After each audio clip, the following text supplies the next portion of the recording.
Welcome back to Black Health and Society 101. I'm Dr. J. Bianca Roberts, and this is week 2.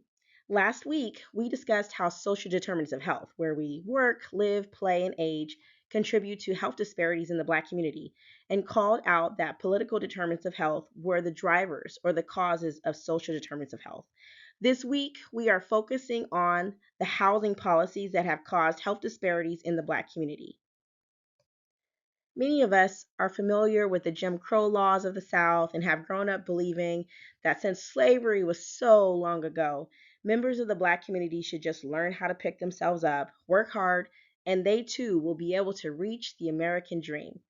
We understand that home ownership is directly connected to generational wealth, and we understand from our last lecture how where we live, work, play, and age, the social determinants of health, cause health disparities. So let's talk about the policies that were created and enforced, causing the gaps in health and wealth in our community.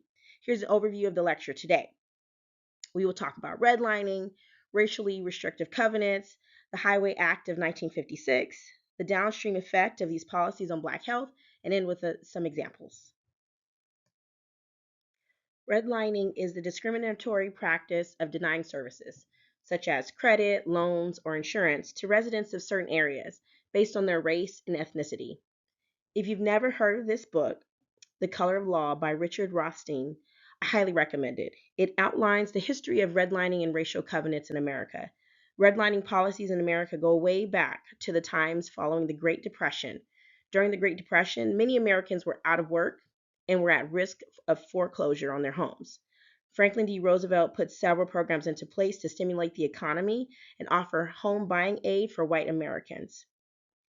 The Federal Housing Administration operated through the New Deal's National Housing Act of 1934 and provided federal backing of loans, guaranteeing mortgages for white Americans.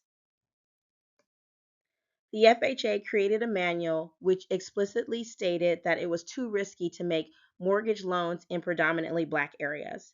The Homeowners Loan Corporation created color coded maps of every major city, with the safest neighborhoods labeled green and the riskiest labeled red.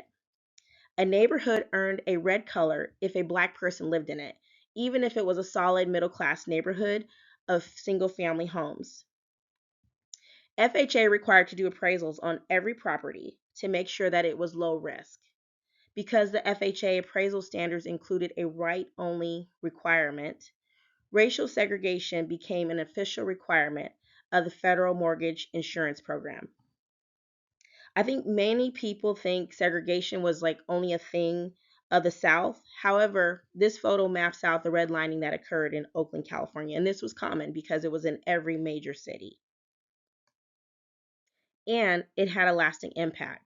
One example that's explored in The Color of Law is that of Fanwood. Fanwood is a suburb of New Jersey.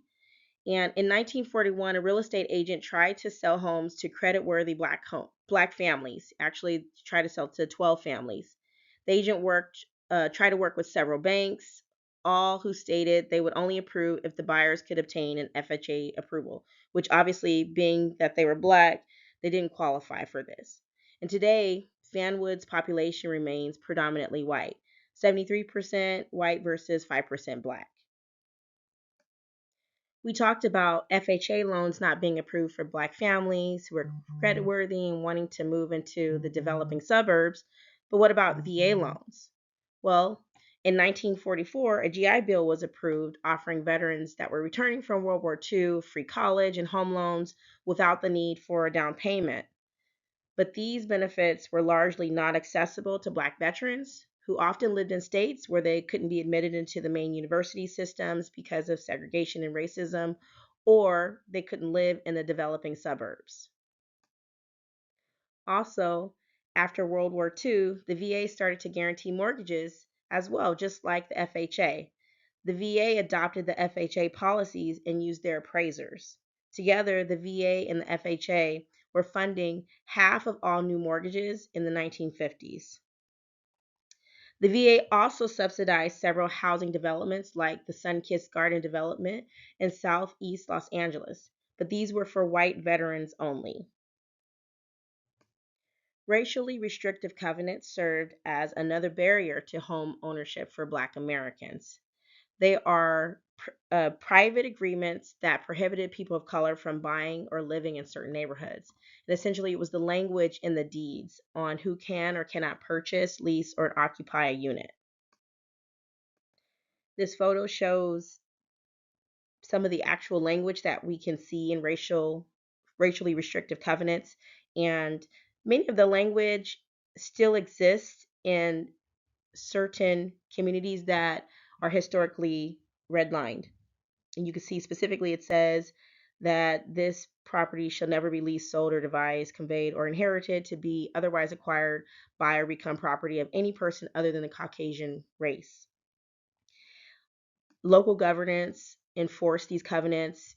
Here's where you see the stories of Black families being harassed and evicted from their homes without police protection.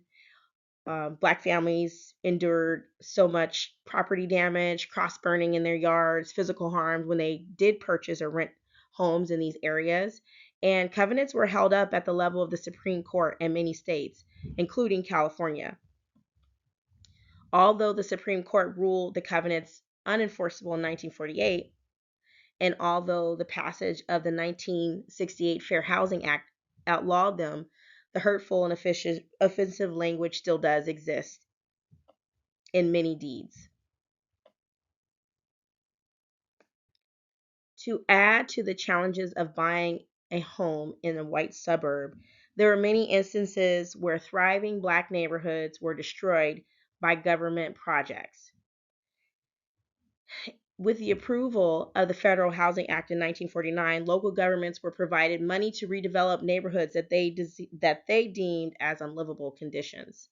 They instituted a program called urban renewal, where they displaced thousands of Black families to make way for businesses and highways. And here's a picture of one of the major highways in Detroit, Interstate 375, where there was a thriving community that was just bulldozed and replaced, essentially. And these people were not properly compensated. Then there was the Highway Act of 1956. President Eisenhower signed the Federal Aid Highway Act, which enabled the construction of 41,000 interstate highways over 10 years. During this process, 1 million Americans were displaced. Many of the highways were routed straight through thriving Black neighborhoods. The properties that were left in those communities saw their value just drop. And also, communities lost more than just their homes. They lost churches, green space, businesses, which was jobs. And again, all of this without adequate compensation.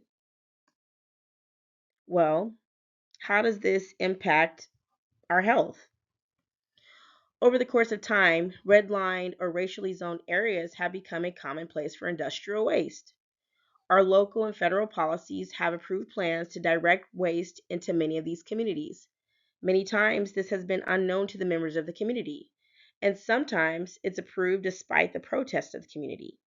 For example, exposure to lead can cause anemia, developmental delays, but can also cause an increase in blood pressure. While many people are primarily exposed to lead through paint dust, we know that drinking water, as we saw in Flint, Michigan, is another source of lead exposure. Air pollution caused by the highways placed directly next to or through our Black communities has also impacted health. Small soot particles that are found in outdoor air can be hazardous and is the greatest risk for people with heart disease, lung disease, or asthma. The particles originate from a variety of sources, including vehicles, power plants, industrial smokestacks, and fires. And then pollutant gases are also important because ozone, sulfur dioxide, and nitrogen dioxide can cause adverse health effects. Ozone is a strong lung irritant and can impact the airways and cause chest pain that can be mistaken for a heart attack. There's a large body of science that has shown that air pollution can worsen existing cardiovascular disease and also that it can contribute to the development of other diseases. And all of this evidence is particularly strong when it comes to outdoor particle pollution exposure. And this is a picture showing kind of how these particulate matters can attach to things and how small they are. This is comparing the matter to a hair follicle. The research by the Environmental Protection Agency and others have found that exposure to these particles in increased concentration over a few hours to weeks can trigger cardiovascular disease related heart attacks and death. And longer exposure can lead to increased risk of cardiovascular mortality and decreases life expectancy. Redlining in racially zoned communities have led to differences in access to green space and health promoting amenities like parks, pollution free walkways, off road bike routes, grocery stores with fresh produce. The lack of health promoting amenities contributes to common chronic disease conditions like diabetes, cardiovascular disease, and cancer. And then finally, the financial impact of redlining in racially zoned areas has a long lasting impact on health outcomes in Black communities. Typically, access to education is dependent on local property taxes, leading to variances in quality in poorer communities. Education impacts health literacy and health care access. We've also seen a significant generational gap in Black families. Sorry, we've seen a significant generational wealth gap in Black families compared to white families, as government subsidized housing and backed mortgages provided equity to white families that could be used to fund education and pay for access to health care in future generations. In 2022, some environmental researchers created and published a free tool to explore the lasting impact of toxins in various communities, overlaying the amount of waste and pollutions with the redlining maps. This tool is still available. You can Google this title here. It's called Environmental Racism, a tool for exploring the enduring legacy of redlining on urban environments. And you can essentially look up what toxins are in major cities near you and if they were historically redlined. So as we're getting towards the near the end of our lecture, we're just again always want to add a little bit of medicine in there since I'm a physician, and let's talk about asthma. So asthma has to do with the airway becoming reactive and irritated by triggers that are in the environment. There's other things that can trigger asthma, but this essentially is the overall idea. So you have your normal airway, which is just a part of the lung.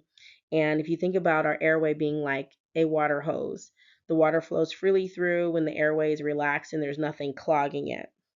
But then when someone has asthma or asthmatic airway, the muscles tighten when they are exposed to a trigger. A trigger could be an allergen, it could be cold air, it could be exercise, it could be stress. And then as this trigger continues to be present and the lungs continue to react, then the airway creates mucus, and then it really makes it really tight and hard for that air to flow through it, as you see in that last picture, and that causes that wheezing sound that we hear when someone has asthma.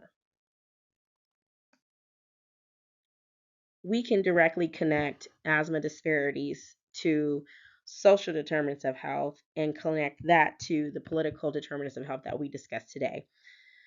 So we understand that it's estimated that 4.2 million non Hispanic Blacks in the United States have asthma. The Black adults were 30% more likely to have asthma than white adults. Black children, twice as likely to have asthma than white children. In 2021, Black adults were 2.5 times more likely to die from asthma related causes than non-white non-Hispanic white adults.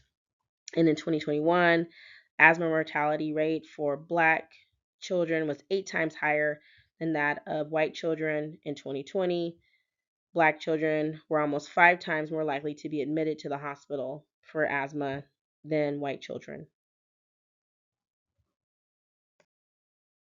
And again, there are several studies showing how health disparities are connected to the social determinants of health. But then when you take that next step and look at the political drivers, so why do people live where they live? it is directly connected to the long lasting impact of redlining in racially zoned areas. This is a study that was done and using Oakland as overlaying asthma disparities and connecting it directly to the redlining that occurred in Oakland. So, my last words I want to say, housing is political. This thought that Black people should just figure it out and pick themselves up because they've had every opportunity is false. Um, Policies have been put into place over years that have put us at a great disadvantage and has directly impacted our health. And it's had long lasting impact on our health as a community. So, your homework for this week is to explore the history of redlining in your hometown or city or something nearby. Check out the environmental racism tool or just search on YouTube and listen to stories about redlining and then share what you find. Next week, we are going to talk about the political determinants of health in more detail, specifically education.